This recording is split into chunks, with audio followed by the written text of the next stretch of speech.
সাহাবায়ে কেরাম কিভাবে প্রস্তুতি নিতেন, আরবরা কিভাবে প্রস্তুতি নিচ্ছে, আমরা কিভাবে প্রস্তুতি নিচ্ছি। যে প্রস্তুতি বলতে আপনি কি বুঝেছেন? আমরা কি প্রস্তুতি গ্রহণ করেছি?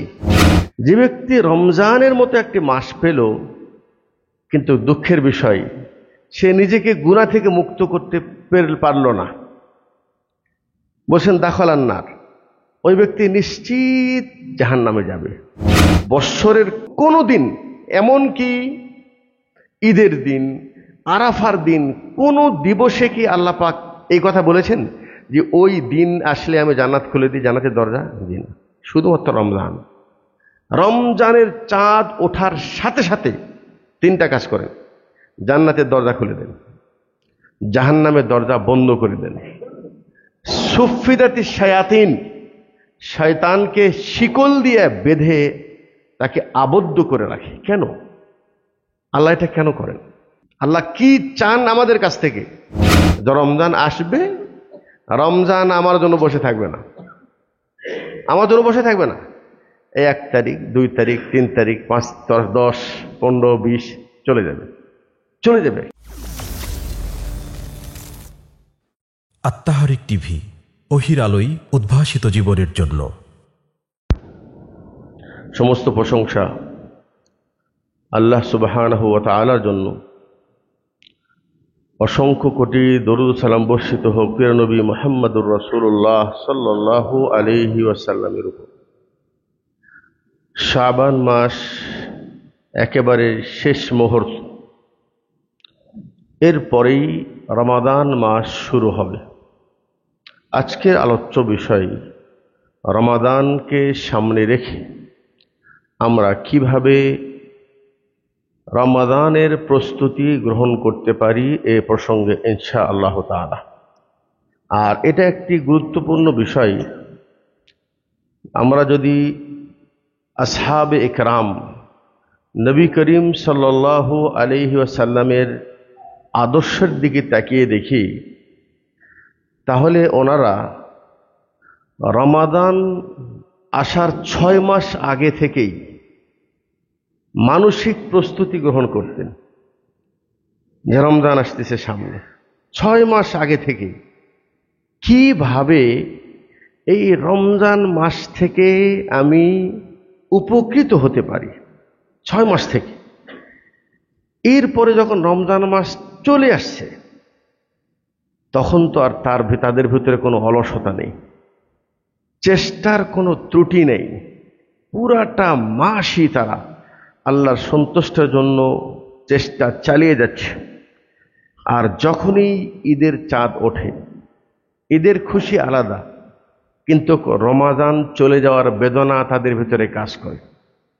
বলেন আগের 6 মাস রমাদান আসার অপেক্ষায় থাকে, আর রমাদান চলে গেলে 6 মাস তাদের দুঃখ চিন্তা, মাসটা চলে গেল।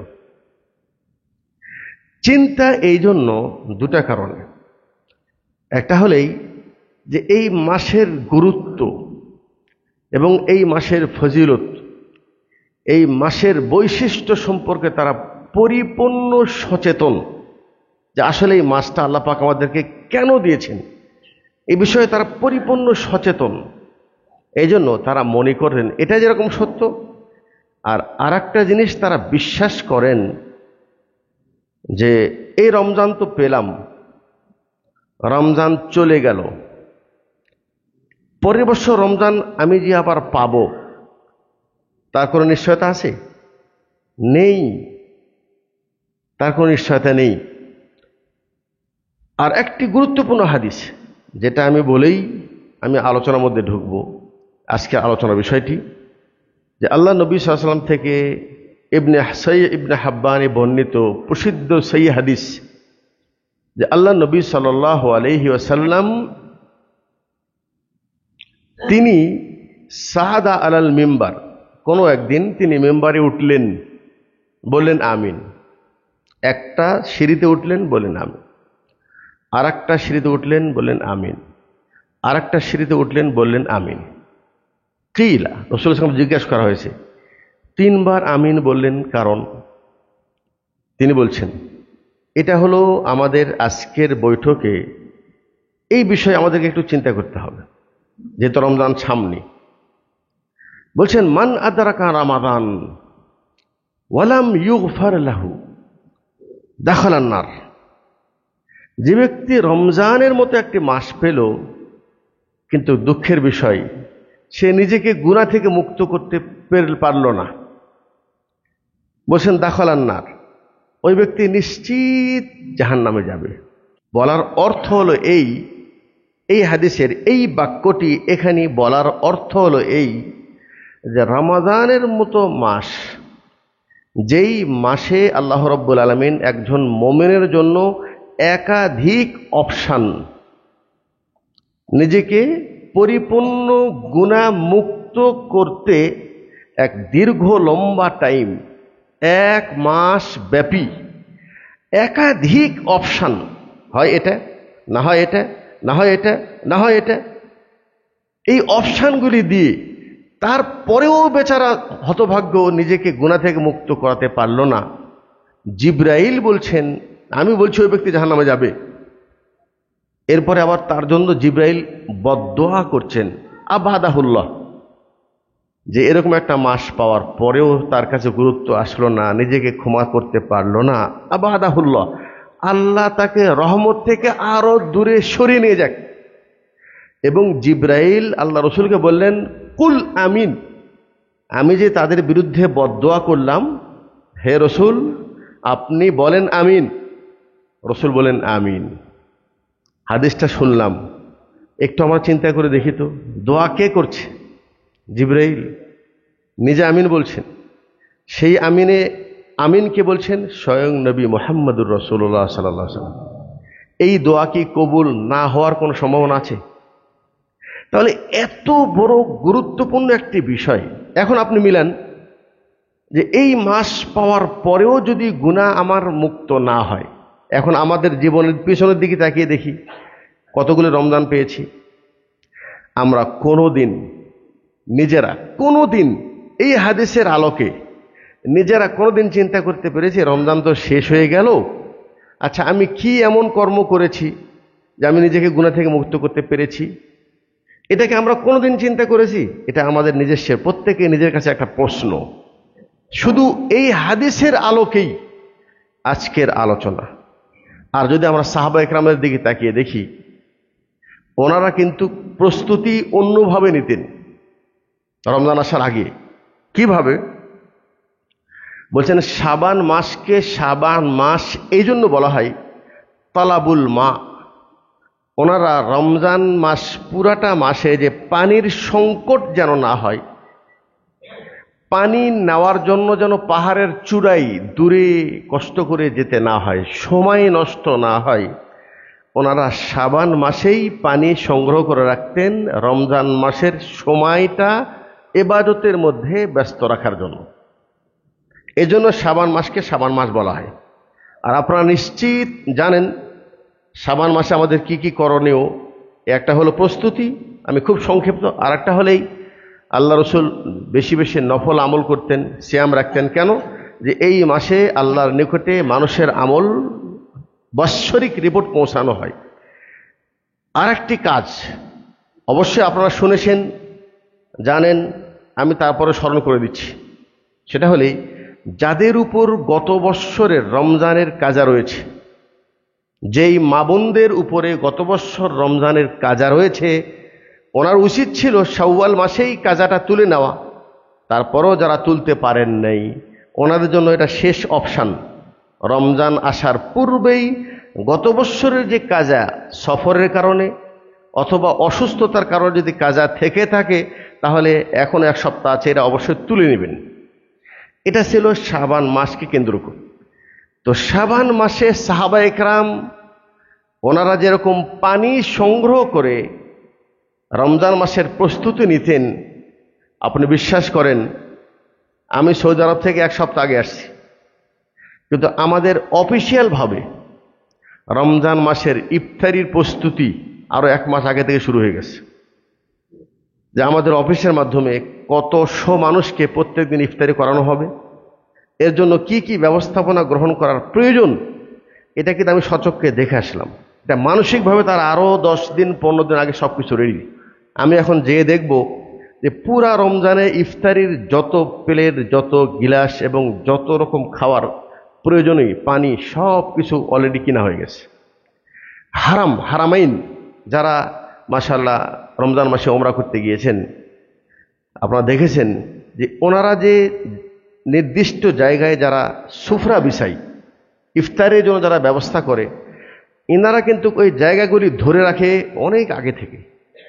এর একটা সিস্টেম আছে যে আমার এ হলো এই এরিয়া, ওই এরিয়াতে ইফতারি দেওয়ার জন্য তারা পুরাটা বৎসর খেজুর সংগ্রহ করে, আর যা কিছু প্রয়োজনীয় বিষয়ে লোক সংখ্যা, এটা কিন্তু তারা প্রস্তুতি গ্রহণ করছে। এই যে রমজান, ইস্তেকবাল রমজান, মানে মানুষের চিন্তা এবং তাদের কর্ম দেখে তারা যেন একটা প্রস্তুতি নিচ্ছে বড় কিছু একটা পাওয়ার জন্য। কিন্তু বাস্তবতা যেটা আমরা সচক্ষে যেটা দেখতে পাচ্ছি, আমরা উপলব্ধি করছি, আমাদের বাংলাদেশে সেই চেতনাটা নাই বললেই চলে। হ্যাঁ, একটা চেতনা আছে আমাদের মধ্যে, সেটা হলো ব্যক্তি কেন্দ্রিক। আমি পুরা রমজানের জন্য ছোলা, ভ্যারাইটিস ইফতারি, এটা যত বেশি যে সংরক্ষণ করে রাখবে, অন্য মুসলমান তারা বেশি দামে কিনুক, কিন্তু আমার যেন বেশি দামে কিনতে না হয়, এটা নিয়ে আমরা সচেতন আছি সবাই। কিন্তু রমজান, এটা তো আমি ব্যক্তি শুধু কি ভালো খাবো কি ভালো পরবো এটার জন্য না রে ভাই। রমাদান তো একটা কঠিন মাস। এটা আল্লাহ পাক আমি শুধু দামি ইফতারি করব আর ভালো সেহরি খাবো এটার জন্য নয়। আসলে রমজানের গুরুত্বটা বোঝেন। বৎসরের 12টা মাসের মধ্যে কোন মাসের কি এই ফজিলত আছে যে ইজা দাখালা শাহরু রমাদান ফুত্তিহাত আবওয়াবুল জান্নাহ গুল্লিকাত আবওয়াবুন নার ওয়া সুফিদাতিশ শায়াতিন। বৎসরের কোন দিন, এমনকি ঈদের দিন, আরাফার দিন, কোন দিবসে কি আল্লাহ পাক এই কথা বলেছেন যে ওই দিন আসলে আমি জান্নাত খুলে দিই, জান্নাতের দরজা? জি না, শুধুমাত্র রমজান। রমজানের চাঁদ ওঠার সাথে সাথে 3টা কাজ করেন: জান্নাতের দরজা খুলে দেন, জাহান্নামের দরজা বন্ধ করে দেন, সুফিদাতি শায়াতিন, শয়তানকে শিকল দিয়ে বেঁধে তাকে আবদ্ধ করে রাখে। কেন আল্লাহ এটা কেন করেন? এটা হলো আমাদের প্রশ্ন। আল্লাহ কি চান আমাদের কাছ থেকে? জি, আল্লাহ তাআলা আমাদের প্রতি অতি দয়ালু, অতি রহিম। এটা যদি না হতো আল্লাহর কোনো প্রয়োজন নেই। সারা পৃথিবীর বানু আদম একসাথে সেজদারত হয়ে, আল্লাহর জন্য সেজদারত হয়ে আল্লাহর প্রশংসা করে, আল্লাহর মর্যাদা যেটা আছে তার থেকে এক চুল পরিমাণ বেশিও হবে না। আর সারা পৃথিবীর মানুষ যদি একসাথে আল্লাহর নাফরমানি করে, এটার দ্বারা আল্লাহর মর্যাদার এক চুল পরিমাণ কমতিও হবে না। কিন্তু সেই রব, যিনি আমার স্রষ্টা, যিনি আমার রিজিক দাতা, যিনি আমার সবকিছুর মালিক, তিনি আমাকে খুব সুন্দর করে বুঝিয়ে দিয়েছেন যে তোমার দুনিয়ার কর্মটা কি, তোমার লক্ষ্য উদ্দেশ্য কি দুনিয়া। এটা আল্লাহ পাক কোরআন এবং হাদিসে নবী রসুল এসে আমাদেরকে খুব সুন্দরভাবে বুঝিয়ে দিয়েছেন। মা দুনিয়া ফিল আখিরাত ইল্লা মিসলু মা ইয়াজআল আসাবিআহু ফিল ইয়াম ফালইয়ানজুর মাযা ইয়ারজা। বেশি দরকার নেই দুনিয়ার অবস্থা বোঝার জন্য। কোনো এক সময় সমুদ্রে যে নিজের আঙ্গুলটাকে একটু সমুদ্রের পানিতে ডুবান, ডুবানোর পর এটাকে উঠান, উঠিয়ে দেখুন কতটুকু পানি তোমার হাতের আঙ্গুলের সাথে ফিরে আসলো। এটা হলো হায়াতুদ দুনিয়া, দুনিয়ার জীবন, আমার না, পৃথিবী এতটুকু বাস। আর সমুদ্র ভরে যত পানি আছে এটা হলো আখিরাতের জীবন। আমরা কি এত সহজ মনে করে নিয়েছি? যে আকাঙ্ক্ষা নিয়ে বসে আছি, রমজান আসলো চলে গেল, আবার আসবে, আগামী বছর আবার পাবো, কোনো গ্যারান্টি আছে? কিয়ামতের পূর্বে মানুষ হার্ট অ্যাটাক করে বেশি মারা যাবে, হঠাৎ মৃত্যু বেশি আসবে, এটাকে আমরা দেখতে পাচ্ছি না?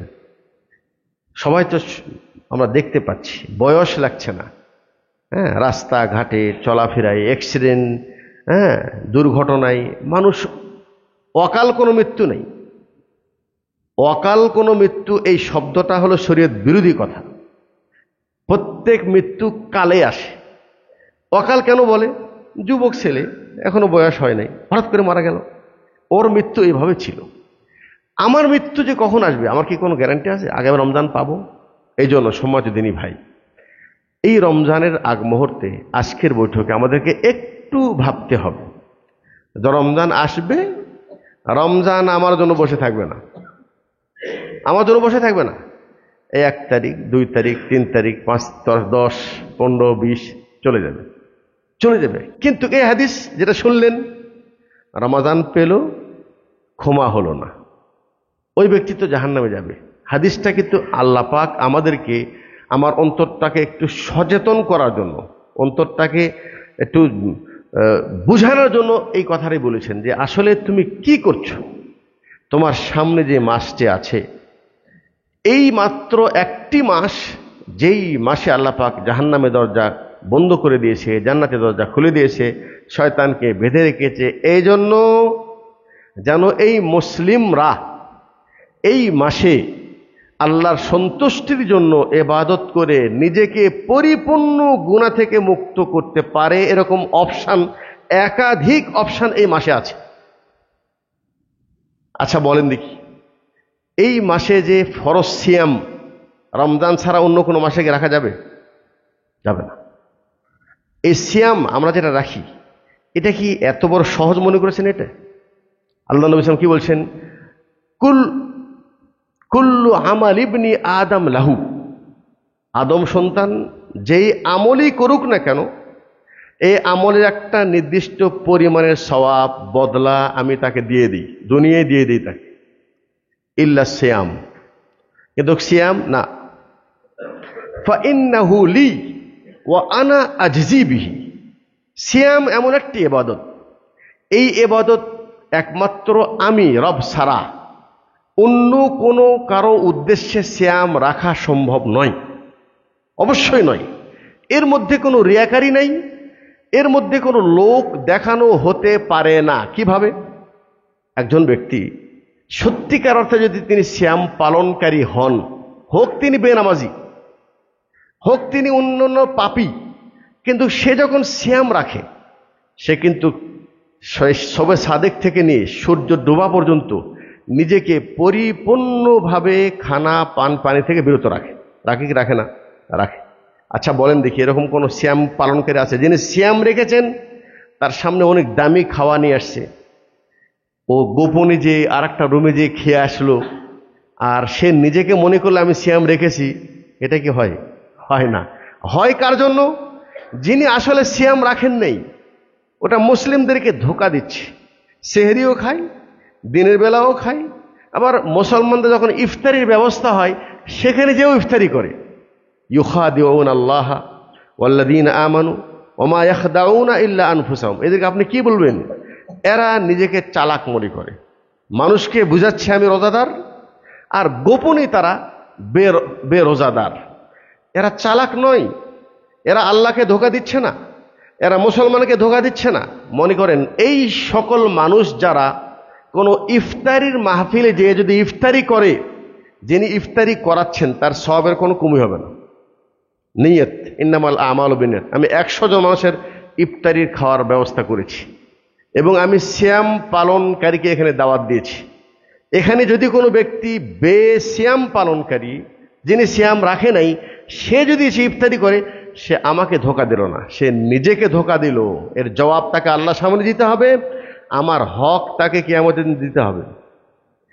আমি তো রোজাদারের জন্য ব্যবস্থা করেছি, তুমি বেরোজা হয়ে কেন আমার ইফতারি খালি? তাহলে আল্লাহ পাক যে আমাদেরকে এই যে একটা সিয়াম দিয়েছেন, আল্লাহ পাক হাদিসে কুদসি তিনি বলছেন ইল্লা সিয়াম, সিয়াম এমন একটি ইবাদত, এটা মানুষ কখনোই অন্য কারো জন্য রাখতে পারে না। সে যতই বড় পাপী হোক, আপনি তাকে দেখেন তো ইফতারির পূর্বে যতই পিপাসা তাকে লাগুক, ঠান্ডা পানি দেন, জুস দেন, দামি জুস দেন, খাবে না। সূর্য ডোবার 2 মিনিট আগেও খাবে না। জি, ও জানে, 100% জানে কেউ না দেখলেও গোপনে আছে, একটা গোপন রুমে আছে, কেউ দেখে নেই, কিন্তু সে জানে আমি যদি গোপনে এক ঘোঁট পানি পান করি, আমার দুনিয়ার মানুষ না জানলেও আমার রোজা ভেঙে গেছে, সে জানে 100%। তার মানে সিয়ামটা কখনো লোক দেখানো হতে পারে না। আল্লাহ পাক গর্ব করে বলেছেন ইল্লা সিয়াম, সিয়াম এমন একটি ইবাদত যার বদলা আমি নিজেই, যার বদলা আমি নিজেই। কি দিব? আল্লাহ আকবার। এরা অপশন উজ্জ্বল রাখা হয়েছে। হ্যাঁ, একটা হাদিসে বলছেন ইন্না লিল জান্নাতি আবওয়াব, জান্নাতের অনেকগুলি দরজা আছে, তার মধ্যে একটি দরজার নাম হলো আর রায়্যান, লা ইয়াদখুলু মিনহা ইল্লা সাইমুন। ওই দরজা দিয়ে শুধুমাত্র সিয়াম পালনকারী প্রবেশ করবে। ভিতরে তাদের জন্য কি অপশন রেখেছে এটা উজ্জ্বল রাখা হয়েছে, কি দিবেন তাদেরকে এটা উজ্জ্বল রাখা হয়েছে। সমাজদিনী ভাই, সেই মহান মাস আমাদের একেবারে সন্নিকটে। এই মাসকে কেন্দ্র করে একটু আগে যেটা বললাম, সাহাবায়ে কেরাম কিভাবে প্রস্তুতি নিতেন, আরবরা কিভাবে প্রস্তুতি নিচ্ছে, আমরা কিভাবে প্রস্তুতি নিচ্ছি। আর একটা অপশন, সেটা হলোই যে প্রস্তুতি বলতে আপনি কি বুঝেছেন, আমরা কি প্রস্তুতি গ্রহণ করেছি? প্রস্তুতি মানে হলেই যে আমার এমন কোনো কর্ম রমজানের জন্য রেখে দিব না যার কারণে আমার সিয়াম কিয়াম ইবাদতের মধ্যে বিঘ্নতা ঘটবে। যা কিছু করা আমি আগেই করে নিব, প্রয়োজনীয় বাজার শাদি আগেই করে নিব, কেনাকাটা আগেই করে নিব। কিন্তু আমরা কিন্তু কেউই এই অপশান গ্রহণ করিনি এখনো। হ্যাঁ, কেনাকাটা কারা করছেন? ব্যবসায়িক যারা ব্যবসা করেন ওনারা তাদের গুডাউনকে এখন একেবারে পরিপূর্ণ ভরে নিচ্ছেন। কি জন্য? রোজাদারকে ইফতারি করবেন তাই? যে না, উনি তার পণ্যটাকে বেশি দামে বিক্রি করবে রমজানে, এই জন্য তিনি তার গুডাউন জাত করছেন। আপনি একটু চিন্তা করে দেখছেন আমরা কোথায় আছি? একটু আগে যে শুনলেন দুনিয়ার জীবনটা কতটুক, আমার তো পরকালে আর একটা জীবন আছে, ওটাকে আল্লাহ আমার চেহারা দেখে মাফ করে দিবেন? আমি জোর খাটাতে পারবো? সেখানে আমি কিছু করতে পারবো? কিছু না। ওয়ালাকি ইয়ানজুরু ইলা কুলুবিকুম ওয়া আমালিকুম, আল্লাহ তোমার অন্তর দেখবে, তোমার আমল দেখবে। কারো সুপারিশ চলবে না, কারো সুপারিশ চলবে না। হ্যাঁ, সুপারিশ তখন হবে ইল্লা মান আযিনা লাহুর রহমান ওয়া রাদিয়া লাহু কওলা। সুপারিশ তো তার জন্য যার কথায় কর্মে আল্লাহ সন্তুষ্টি, এবং তার পক্ষে সুপারিশ যিনি করবেন আল্লাহ তাকে অনুমতি দিলে তারপরে তিনি করতে পারবেন। আমরা তো এখনো মনে করছি আমাদের জীবনের শেষ মুহূর্ত এখনো আসে নাই। তাহলে রমজানের পূর্বে আমাদেরকে মানসিক প্রস্তুতি গ্রহণ করা যে রমজানটা আমি কিভাবে অতিক্রম করব।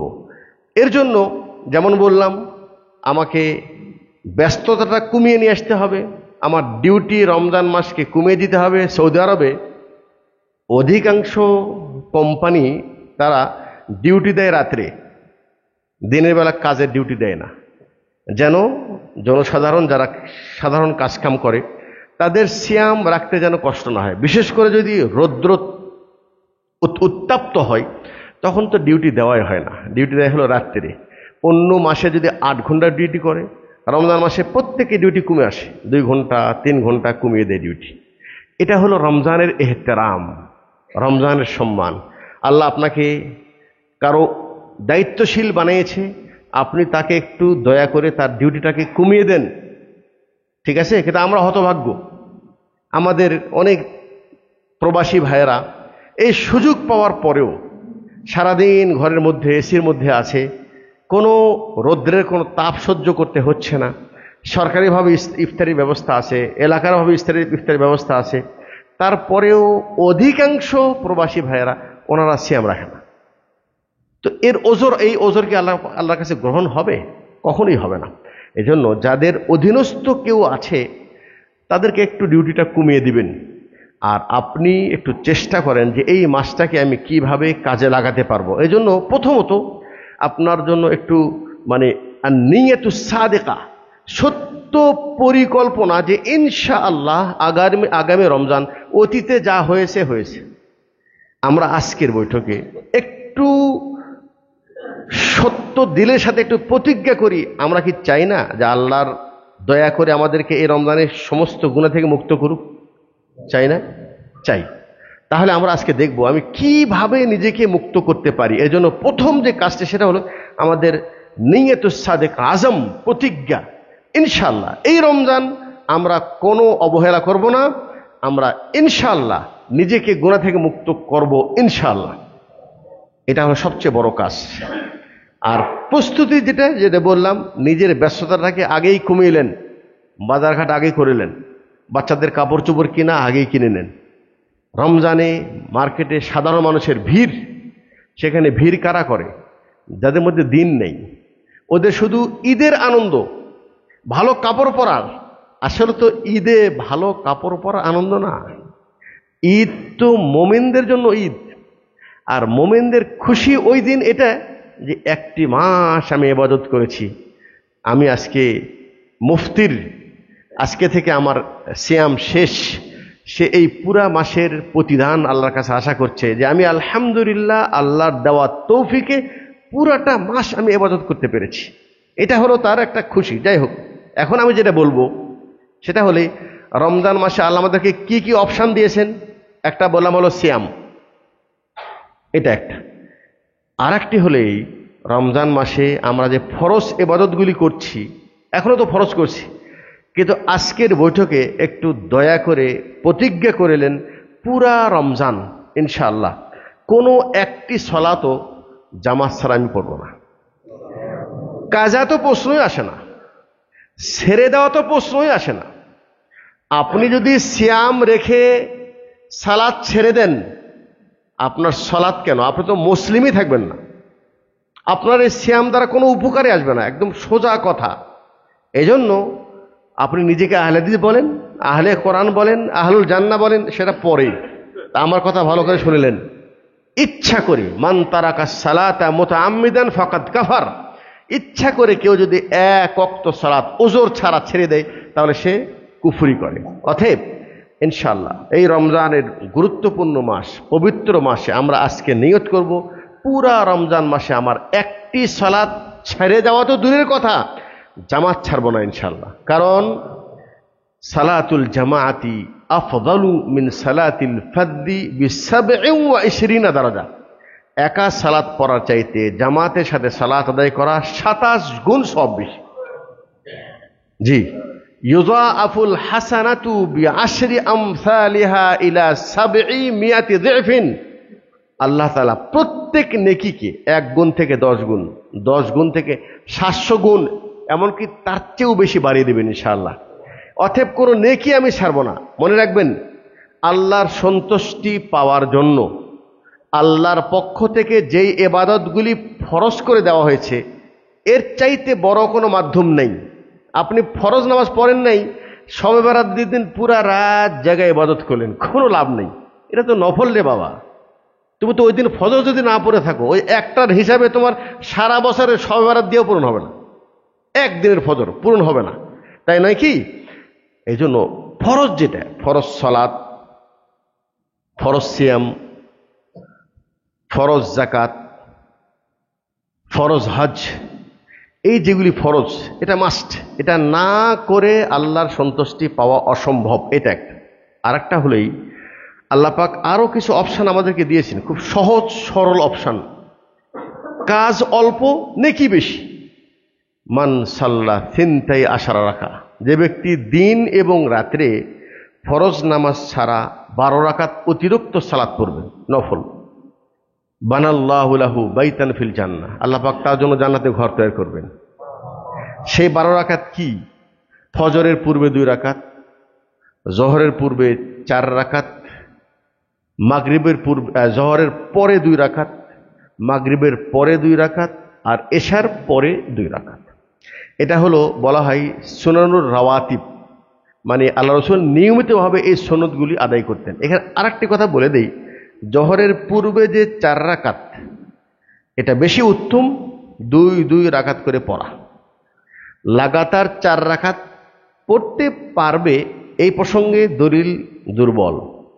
বিশুদ্ধ দলিল সালাতুল লাইলি মাসনা মাসনা ও সালাতুন নাহারি মাসনা মাসনা, দিনে হোক বা রাত্রে হোক প্রত্যেকটি নফলই দুই দুই রাকাত করে পড়া উত্তম বেশি।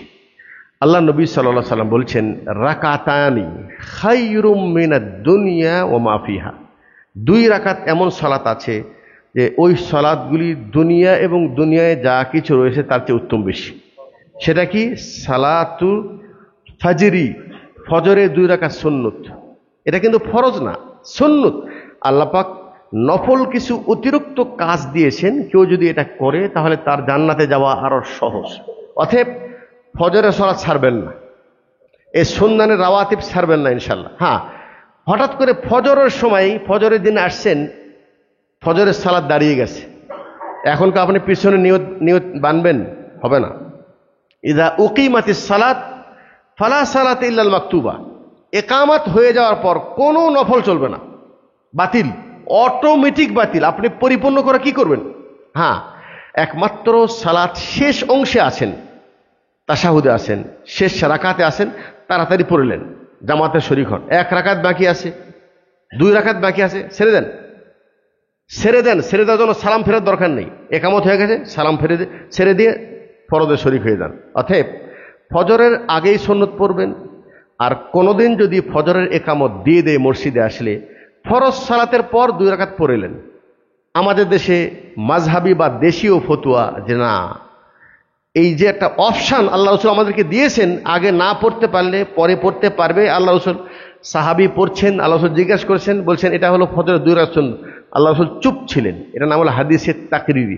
একটা সহি সঠিক আমল জানার পরেও এটা গ্রহণ না করে তারা বলে যেহেতু খায়রুম মিনাদ দুনিয়া ওয়া মা ফিহা, দুনিয়ায় যা কিছু আছে তার চেয়ে উত্তম বেশি, অতএব একামত দাঁড়ানোর পরেও তাড়াতাড়ি পড়ে নাও। আমি কি আমার ইচ্ছা মতো দিন মানলে হবে? জি না, আমাকে দিন মানতে হবে যেভাবে আল্লাহ রসুল আমাকে বলেছেন। যদি সম্ভব হয় সালাতুজ জোহা, একটা সালাতের 3টা নাম, এশরাক, চাশত 4টা নাম, দোহা, আউয়াবিন। এশরাক, চাশত, জোহা, আউয়াবিন 4টা নাম, সালাত কিন্তু একটাই। কখন তা শুরু হয়? সূর্য ওঠার 15-20 মিনিট পর থেকে শুরু হয়, একেবারে সূর্য উত্তপ্ত হওয়া পর্যন্ত, সূর্য ঢলার আগ পর্যন্ত। এই লম্বা টাইমে কমপক্ষে কেউ যদি 2 রাকাত পড়ে, আল্লাহ রাসূল বলছেন প্রত্যেক ব্যক্তির শরীরে 360টি করে জোড়া আছে, জোড়া, এই যে জোড়া। আর প্রত্যেক জোড়ার পক্ষ থেকে প্রত্যেক ব্যক্তি সাদকা করা ওয়াজিব। আর কেউ যদি এই সালাতুজ জোহার 2 রাকাত সালাত পড়ে, তার শরীরের 360টি জোড়া থেকে সাদকা, সমস্ত শরীরের পক্ষ থেকে সাদকা আদায় হয়ে যাবে। কমপক্ষে 2 রাকাত, সর্বোচ্চ 6 রাকাত। এটা আপনি ফজর পর ওই জায়গায় বসে, ফজর সালাতের পর কারোর সাথে কোনো কথা নেই, অজুটা ধরে রেখেছেন, ওই জায়গায় বসে আপনি সূর্য ওঠা পর্যন্ত বসে আছেন, জিকির আজকার করতেছেন। সূর্য ওঠার পর 15-20 মিনিট পর যদি আপনি সালাত পড়েন, তাহলে তা দিলু ওমরা, একটা ওমরা সওয়াব পাওয়া যাবে। দিন তো আল্লাহ পাক আমাদেরকে সহজ করে দিয়েছেন, আমরা আসলে জানি না। তাহলে রমজান মাসকে আমরা মূল্যায়ন করব ফরজ ইবাদতের মাধ্যমে, নফল ইবাদতের মাধ্যমে, তার সাথে সাথে কিয়ামুল লাইল, রাত্রির কিয়াম, এটাও আমরা প্যাঁচ লাগাই দিছি। এটা তাহাজ্জুদ, এটা কিয়াম, এটা তারাবি। কত রাকাত পড়বেন? খুশু নাই। আমি যে ইবাদতটা করছি, বিনিময় কি চাই? আল্লাহ সন্তুষ্টি। আল্লাহ সন্তুষ্টি পাওয়ার জন্য আমাকে অবশ্যই রসুলের তরিকায় হাঁটতে হবে। ওই দিকে আমার ধ্যান নেই। রসুলের আদর্শ কি? রসুলের আদর্শ, আল্লাহ রসুল রাকাতকে বৃদ্ধি করেন নেই। রমজান হোক, রমজান ছাড়া হোক, তিনি 11 রাকাত পড়েছেন, এটা বিশুদ্ধ হাদিস থেকে প্রমাণিত। অথচ শুধুমাত্র নিজেরা আজীবন করে আসছি, সেটাকে একটা মাযহাবী ফতোয়ার দোহাই দিয়ে এর বিপক্ষে সহিহ হাদিসকে প্রত্যাখ্যান করে, এমনকি অস্বীকার করে, ওটাই বলবৎ রেখে জনগণের মাঝে বিভ্রান্ত করা, এটা কোনো মুসলমানের কর্ম, এটা হতে পারে না। মুসলমানের কর্ম হলেই আল্লাহ রসুলের আদর্শের সামনে নিজেকে স্যালেন্ডার করে দেওয়া। এটার নাম হলো আল ইস্তিসলাম। গতকালকে একটা বিবাহের বৈঠকে ছিলাম, তো বিবাহের বৈঠকের পরে তো দোয়া করে সবাই সম্মিলিত। আমি বললাম আল্লাহ রসুল সাল্লাল্লাহু আলাইহি ওয়াসাল্লাম তিনি এভাবে দোয়া করেননি, তিনি একটি দোয়া পড়েছেন, ওই দুইজনের জন্য দোয়া করেছেন, আমি সেই দোয়াটা করছি, আপনারাও পড়েন, তার জন্য এই ভাষাই দোয়া করেন। তাহলে কি হবে? সুন্নত অনুযায়ী হলো। আর আমার দোয়ার ভাষাটা যদি রসুলের ভাষা হয়, কোরআনের ভাষা হয়, সেটা বেশি ভালো নাকি আমি আমার ভাষা দিয়ে কথা বলবো? যখন বললাম বারাকাল্লাহু লাকুমা ওয়া বারাকা আলাইকুমা ওয়া জামা বাইনাকুমা ফি খাইর, একজন মুরব্বি বলছে, কিসসা বলতেছি, উদাহরণ দিচ্ছি, তারপরে বলছে ঠিক আছে রসুল করে নাই, কিন্তু হাত তুলে যদি সবাই মিলে একসাথে করি তাহলে মনের একটা তৃপ্তি পাওয়া যায়। ওই তৃপ্তিটা তো আসে না। আমি বললাম আপনার মনের আবেগটাকে ইসলামের অধীনে করতে হবে, এটার নামই হলো ইসলাম। ইসলাম যেটা বলছে ওর মধ্যে আপনার মনের তৃপ্তি নিয়ে আসতে হবে। আর আপনার মনের তৃপ্তিকে কেন্দ্র করে আপনি ইসলামকে যদি চেঞ্জ করেন, মনের তৃপ্তি হবে, কোনো সওয়াব হবে না, কোনো ফায়দা হবে না। কথা বুঝতে পারলাম? রাত্রে যে কিয়ামুল লাইল আদায় করবেন, আল্লাহ নবী সাল্লাল্লাহু আলাইহি সাল্লাম তিনি অনেক লম্বা দাঁড়িয়ে কিয়াম করতেন। এটা এশার সালাতের পর থেকে নিয়ে একেবারে শবে সাদেকের আগ পর্যন্ত পড়ার অপশান আছে। প্রথম রাত্রে পড়লেও হবে, শেষ রাত্রে পড়া উত্তম বেশি। আল্লাহ পাক প্রথম আসমানে নেমে আসেন, মসজিদে জামাতের সাথে সালাত আদায় হচ্ছে, লম্বা কেয়াম হচ্ছে, কেরাত লম্বা করা হয়। আপনি বাড়িতে একাই ভালো পড়তে পারবেন না, জি মসজিদে এসে পড়েন, জামাতের সাথে পড়েন। আর যারা মাশাআল্লাহ লম্বা কেরাত পড়তে পারেন, একা একা পড়তে চান, একটু নিরিবিলি পড়তে চান, লম্বা রুকু করতে চান, আপনি আলাদা কিছু আল্লাহর কাছে চাইতে চান, প্রয়োজন নেই, বাড়িতে পড়েন, সমস্যা নেই, শেষ রাত্রে পড়েন, একা একা পড়েন। যে এটা একটা অপশান। সিয়াম মান সামা রমাদান, যে ব্যক্তি রমজানের সিয়াম রাখলো ঈমানান ওয়া ইহতিসাবান, ঈমান এবং সওয়াবের আশায়, গুফিরা লাহু মা তাকাদ্দামা মিন জামবিহি, আল্লাহ পাক তার পিছনে সবগুলি গুনাহ ক্ষমা করে দিবে। এটা একটা অপশান। আর একটি অপশান, মান কামা রমাদান ঈমানান ওয়া ইহতিসাবান গুফিরা লাহু মা তাকাদ্দামা মিন জামবিহি, যিনি তাহাজ্জুদ পড়লেন, তারাবি পড়লেন, কিয়ামুল লাইল আদায় করলেন, ঈমানের হালতে সওয়াবের আশায়, পিছনে সব গুনাহ মাফ করে দেওয়া হবে। দুই অপশান। নাম্বার 3, রমজানের শেষ দশক আরো বেশি ফজিলত। ওই শেষ দশকের মধ্যে লাইলাতুল কদর আছে। আল্লাহর রাসূল সাল্লাল্লাহু আলাইহি ওয়াসাল্লাম ওটা পাওয়ার জন্য শেষ দশকে ঘুমাতেন না। আইকাযা আহলাহু, পরিবারকে জাগাতেন এবং নিজের কোমরকে শক্ত করে বাঁধতেন, মানে প্রস্তুতি গ্রহণ করতেন রমজানের শেষ দশক। মানে আগের 20 দিনে হয়তো কিছু ত্রুটি রয়ে গেছে, শেষ দশকে ওটাও শেষ করে দেব, কোনো অপশান বাকি রাখবো না। সেই শেষ দশকে যদি মান কামা লাইলাতাল কদরি ঈমানান ওয়া ইহতিসাবান, কেউ যদি কদরের রাত্রে কিয়ামুল লাইল আদায় করে, পেছনে সব গুনাহ মাফ। আচ্ছা, এতগুলো অপশান আল্লাহ পাক দিলেন। রমজান মাসকে বলা হয়, রমজান হলো শাহরুল কোরআন, কোরআনের মাস। স্বয়ং জিবরাইল আলাইহিস সালাম তিনি এসে আল্লাহ রসুলের সাথে কোরআন শুনতেন, শোনাতেন। আমি আশা রাখবো, আমার মনে হয় আমাদের এই সেন্টার মসজিদ, এখানে আঙ্গরজোড়া মসজিদ, এটা শুধু মসজিদ না, আলহামদুলিল্লাহ আমার জানা মতে, আমি দূর থেকে যেটা আমি ফেসবুকের মাধ্যমে দেখতে পাই, এখানে অনেক কল্যাণময় কাজ সর্বক্ষণ চলমান আছে আলহামদুলিল্লাহ। তো ইফতারির ব্যবস্থাও সম্ভবত থাকবে এখানে। তার সাথে সাথে এখানে যদি কোরআনের কোনো হালাকা, কারণ আমাদের দুর্ভাগ্য, আমাদের অধিকাংশ বাংলাভাষী মুসলিম ভাইয়েরা, আমাদের মুরব্বী যারা আছেন মাশাআল্লাহ, ওনারা অত উন্নত দুনিয়ায় ছিল না, কিন্তু অধিকাংশ মানুষ কোরআন পড়া শিখেছে, ভুল হোক শুদ্ধ হোক। আর এখন নতুন প্রজন্ম যারা আসছে, আমরা তো সবই শুধু দুনিয়ামুখী রে ভাই। সন্তানকে শুধু দুনিয়ার দিকে কিভাবে অ্যাডভান্স করা যায় সেটাই চিন্তা। আমরা কি এটা বুদ্ধিমান হলো আমাদের? মৃত্যুর পর তো এই সন্তান আমার বিপক্ষে চলে যাবে, আমি কি করলাম? দুনিয়াও পেলাম না, আখিরাতও পেলাম না। প্রত্যেকের সন্তান নিজেদের সন্তানকে যদি কোরআন না শিখায় থাকেন আল্লাহর ওয়াস্তে, এটা আপনার উপর ফরজ। কুল্লুকুম রাইন ওয়া কুল্লুকুম মাসউলুন আন রাইয়াতি, তোমরা প্রত্যেকে দায়িত্বশীল, তোমাদের দায়িত্ব সম্পর্কে আল্লাহ জিজ্ঞাসা করবে। তাদেরকে কোরআনের ব্যবস্থা, শেখার ব্যবস্থা করবেন। অনেক মুসল্লি আছে, তারা ইতিপূর্বে দিনের চেতনা এতটা ছিল না, এখন দিন বোঝার চেষ্টা করছে, তাদের ভিতরে আকাঙ্ক্ষা আছে যে আমি কোরআনটা যদি শিখতে পারতাম। এই ধরনের মানুষের জন্য যদি মসজিদে একটা ব্যবস্থা করা যায়, একটা মুআল্লিম রেখে, যে পুরা রমজান ব্যাপী একটা কোচিং, সেই কোচিংয়ের মাধ্যমে একটা মানুষ যেন কোরআন শিখতে পারে, এটা যদি কেউ করতে পারেন, আপনার জন্য একটা বিশাল বড় সাদকায়ে জারিয়া রমজান মাসে হবে ইনশাল্লাহ। যারা কোরআন জানেন বেশি বেশি কোরআন তেলাওয়াত করবেন, জিকির আজকার এগুলি করবেন। ইতাম মান ফাত্তারা সাইমান ফালাহু মিসলু আজরি সাইম। কেউ যদি কাউকে একবার ইফতারি করায়, ওই ব্যক্তি সিয়াম পালনকারীর সমপরিমাণ সওয়াব পাবে। ওয়ালা ইউনকাস মিন উজুরিহিম শাইআ, যিনি সিয়াম রেখেছে তার সওয়াব থেকে কাটা হবে না। আল্লাহ নিজের পক্ষ থেকে যিনি কাউকে ইফতারি করান, ইফতারি করানোর অর্থ এটা নয় যে তাকে বিরিয়ানি খাওয়াতে হবে, ইফতারি করানোর অর্থ এটা নয় যে তাকে অনেক কিছু খাওয়াতে হবে। আমি যখন পাকিস্তানে ছিলাম তখন আমার একজন মুসল্লি ছিলেন, সুলতান ভাই, আল্লাহ আকবার, তার এই কর্মটি আমার এখনো মনে আছে। হ্যাঁ, আমি ওই ক্লিফটন এরিয়ায় থাকতাম, তো সেখানে উনি কি করতেন, মানে আমাদের মসজিদে তো ইফতারি ব্যবস্থা আছেই, আর উনি কি করতেন, মানে খেজুরগুলি তার ভিতরে জুবনা, আরবদের জুবনা আছে, এটা ভরাইয়া উনি এক প্লেট খেজুর নিয়ে বাস স্ট্যান্ডে যা দাঁড়াতেন। মানে আজান হওয়ার সাথে সাথে যে ব্যক্তি বাস থেকে নামতেছে ওর কাছে তো ইফতারি নেই বা অনেকের ব্যবস্থা নেই, বাস থেকে নামতেছে খেজুর দিচ্ছে, খেজুর দিচ্ছে। আচ্ছা, ওই ব্যক্তির উপরে এই চিন্তাটা কেন আসলো বলেন? সেও তো রোজাদার, সেও তো ভালো ইফতারি বসে বসে খাবে পুরাটা রমজান। আমি যতদিন ছিলাম পাকিস্তানে তাকে প্রত্যেক রমজানে তার এই কর্ম করতে দেখেছি। তার কিন্তু একটাই উদ্দেশ্য, এই যে সাবিকু, তারা প্রতিযোগিতা, কিভাবে আমি আল্লাহ সন্তুষ্টি পাবো, এই জন্য ওই বাস স্ট্যান্ডে যে খেজুর নিয়ে দেড়ে আছে। এটা হলো মুসাবিকাত ইলাল খায়রাত, ভালো কাজে প্রতিযোগিতা করা। আমি আলোচনা সংক্ষিপ্ত করে নেব, সেটা হলে ইনশাআল্লাহ রমজান মাস যে ইবাদতের কথা শুনলেন, এতক্ষণ পর্যন্ত যে ইবাদতের কথা শুনলেন, সব গুনাহ মাফ হবে। এই সবগুলি সাগীরা গুনাহ, সাগীরা গুনাহ। আমার জীবনে যেগুলো কাবীরা বড় গুনাহ, একটাও মাফ হয়নি এখনো।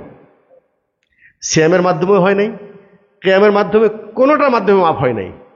এইটার থেকে মাফ হওয়ার জন্য আজকেই বোঝেন তওবা ছাড়া বিকল্প কোনো পথ নেই। ইয়া আইয়ুহাল্লাযীনা আমানু তুবু ইলাল্লাহি তাওবাতান নাসুহা। হয়তো এতদিন 5 ওয়াক্ত সালাত পড়েন নাই, কোনো বড় পাপে লিপ্ত আছেন, আজকে নিয়ত করেন ওই কাজটি আমি আর করব না। এটা হচ্ছে তওবা নাসুহা, কবুল তওবা হওয়ার জন্য 1 নম্বর শর্ত। ঠিক আছে? আচ্ছা, প্রত্যেকটা গুনার জন্য তওবা করা জরুরি। ওলামা একরাম বলছেন, আমার জীবনে যদি 100টি কাবিরা গুনাহ থাকে তাহলে 100টি তওবা করতে হবে আমার। এটা হল নিয়ম প্রত্যেক গুনার জন্য। যে তওবার নিয়মটা দেখেন, যেমন একজন ব্যক্তি বেনামাজি ছিল, কাউকে হত্যা করেছে বা কারো প্রতি জুলুম করেছে, তাহলে ওই ব্যক্তি তো আগে ওই কাজটা ছেড়ে দিতে হবে, ওই কাজটা না করার প্রতিজ্ঞা করতে হবে এবং লজ্জিত হয়ে আল্লাহর কাছে দোয়া করতে হবে। তো আপনি কোন গুনার জন্য তওবা করছেন, সেই গুনার প্রতি আপনি যদি লজ্জিত হতে চান, সেটা তো স্মরণ করতে হবে নাকি, যে এই গুনাহ, এই গুনাহ, এই গুনাহ আমার জীবনে আছে। এটা চিন্তা করে দেখেন, সব গুনাহ আপনি মনে আছে পাইবেন। হ্যাঁ, অনেক গুনাহ আমাদের মনে নেই। আল্লাহকে বলেন, আয় আল্লাহ, যেই গুনাহগুলি আমি করেছি কাবিরা গুনাহ, যেটা স্মরণ আছে বা যেটা স্মরণ নাই, আয় আল্লাহ, আমি সকল কাবিরা গুনাহ থেকে আমি নিজেকে পরিপূর্ণ দূরে রাখার চেষ্টা করছি। আমি ইচ্ছা করে কোনো কাবিরা গুনাহ করব না ইনশাআল্লাহ। আর আমি লজ্জিত, আয় আল্লাহ, আমি তোমার কাছে ক্ষমা প্রার্থনা করছি। আল্লাহ, তুমি আমার সকল কাবিরা গুনাহ তুমি ক্ষমা করে দাও। এটা আমি কতটুকু আন্তরিক, আমি আমার এই বলার মধ্যে কতটুকু আন্তরিক, এটা দুনিয়ার কেউ না জানলেও আল্লাহ জানেন। এটাই অর্থ হলো ইয়া আইয়ুহাল্লাযীনা আমানু তুবু ইলাল্লাহি তাওবাতান নাসুহা। হে ঈমানদারগণ, তোমরা আল্লাহর কাছে তওবা করো, তাওবাতান নাসুহা, খালেস তওবা। মুখের তওবা সবাই পড়ি, খালেস অন্তর থেকে। আমি আলোচনা শেষ করে দেব, সেটা হলেই সাগীরা গুনাহ আল্লাহ পাক দয়া করে আমার এমনি মাফ করে দেন। আস-সালাওয়াতুল খামস ওয়াল জুমআতু ইলাল জুমআহ ওয়া রমাদান ইলা রমাদান মুকাফফিরাতুন লিমা বাইনাহুন্না। আল্লাহ পাক কত অপশন রেখেছেন। কেউ যদি 5 ওয়াক্ত সালাত পড়ে, প্রত্যেক জুমায় নিয়মিত সালাত আদায় করে, রমজান মাসে সিয়াম রাখে, মাঝখানে সকল সাগীরা গুনাহ আল্লাহ মাফ করে দেবেন। অজু করতে গেলেও অজুর পানির সাথে সাথে সাগীরা গুনাহ পড়ে যায়, কিন্তু কাবীরা গুনাহ কিন্তু মাফ হয় না। এটা একটা গুরুত্বপূর্ণ বিষয়। অতএব আলোচনার শেষে সেটা হলে বলবো, আমাদের সামনে অত্যন্ত বরকতপূর্ণ মুবারক মাস আল্লাহ আমাদেরকে ইনশাআল্লাহ দান করতে যাচ্ছেন। আল্লাহর কাছে প্রথম দোয়া, আয় আল্লাহ, তুমি আমাদেরকে রমজান পাওয়ার তৌফিক দান করো। রমজান যেন আমরা পাই। আল্লাহ তুমি আমাদের হায়াতকে বাড়ায় দাও, এবং এই রমজান থেকে আমরা যেন পরিপূর্ণ উপকার হওয়ার অর্থ হলেই আয় আল্লাহ ওই হাদিসের আলোকে আমি যেন লজ্জিত না হই যে রমজান পেলাম তারপরেও ক্ষমা হলো না। আয় আল্লাহ তুমি আমাকে এই অপশানে রেখো না, আয় আল্লাহ তুমি আমাকে তৌফিক দাও। আল্লাহর কাছে প্রথমে তৌফিক চাইতে হবে। মনে রাখবেন, যে কোনো ভালো কাজ করা যদি ইচ্ছা করেন, আপনি ইচ্ছা করলে হবে না, প্রথমে আল্লাহকে বলেন আল্লাহ তুমি আমাকে তৌফিক দান করো। আজকে যেরকম বললাম না, পুরা রমজান 5 ওয়াক্ত সালাত জামাতের সাথে পড়বো, এই করব সেই করব, প্রথম যে দোয়া আল্লাহ তুমি আমাকে এটার জন্য সহজ করে দাও, তৌফিক দাও আগে। আল্লাহ দিলে সহজ, আল্লাহ না দিলে আমি ইচ্ছা করলে করতে পারবো না। অতএব আল্লাহর কাছে দোয়া, আয় আল্লাহ তুমি আমাদের রমজানটাকে পাওয়ার তৌফিক দান করো, রমজান থেকে পরিপূর্ণ উপকৃত হওয়ার তৌফিক দান করো। রমজান চলে যাবে, আমরা যেন সবাই সগীরা এবং কবিরা গুনাহ থেকে পরিপূর্ণ মুক্ত হতে পারি। আয় আল্লাহ তুমি আমাদেরকে তৌফিক দান করো। আল্লাহ পাকের কাছে এই দোয়া করি আজকের সংক্ষিপ্ত আলোচনা এখানে শেষ করছি। আকুলু কওলি হাদা ওয়া আস্তাগফিরুল্লাহ লি ওয়া লাকুম ওয়া লিসাইরিল মুসলিমিন ফাস্তাগফিরুহু ইন্নাহু হুয়াল গফুরুর রহিম।